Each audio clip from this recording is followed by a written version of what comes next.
Hi అండి, welcome back to mom's tradition. ఈరోజు పచ్చి కొబ్బరితోటి ఫిష్ కర్రీ ఎలా చేసుకోవాలో మీకు చూపిస్తానండి.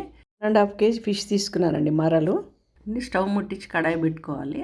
ఒక 3 పెద్ద స్పూన్లతోటి ఆయిల్ పోసుకోవాలి, జీలకర్ర వేసుకోవాలి, కరివేపాకు కూడా అందులోనే వేసుకోవాలి. చూడండి, తర్వాత ఉల్లిపాయలు వేసుకోవాలి. ఒక పెద్ద ఉల్లిపాయ అనమాట, అది కట్ చేసుకుని సన్నగా అది కూడా వేసుకోవాలి. తర్వాత ఒక 3 స్పూన్స్ టేబుల్ స్పూన్స్ తోటి 3 స్పూన్స్ అల్లం వెల్లిపాయ వేసుకోవాలి. అది బాగా కలపాలండి పచ్చివాసన పోయేంత వరకు. పసుపు వేసుకోవాలి. 2 స్పూన్స్ సాల్ట్ వేసుకోవాలి. తర్వాత పచ్చి కొబ్బరి ఏదైతే మనం ఒక కొబ్బరికాయ తీసుకోవాలండి. 1.5 కేజీ మరలు తీసుకున్నాను నేను. దానికి ఒక కొబ్బరికాయ తీసుకొని గ్రైండ్ చేసుకోవాలి. గ్రైండ్ చేసుకున్న తర్వాత ఆ కొబ్బరి కూడా అందులోనే వేసి బాగా కలపాలి. అందులో 3 స్పూన్స్ పెద్ద స్పూన్స్ తోటి కారం వేసుకోవాలి. మళ్ళీ ఒక పెద్ద స్పూన్స్ తోటే ఒక 4 స్పూన్స్ ధనియాల పొడి వేసుకోవాలండి. అది కూడా బాగా కలపాలి.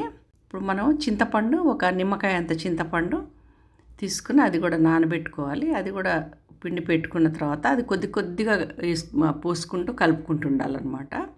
తర్వాత టమాటా, ఒక 3 టమాటాలు, పెద్ద టమాటాలు తీసుకుని అవి కూడా సన్నగా కట్ చేసుకుని అది కూడా వేసుకోవాలి.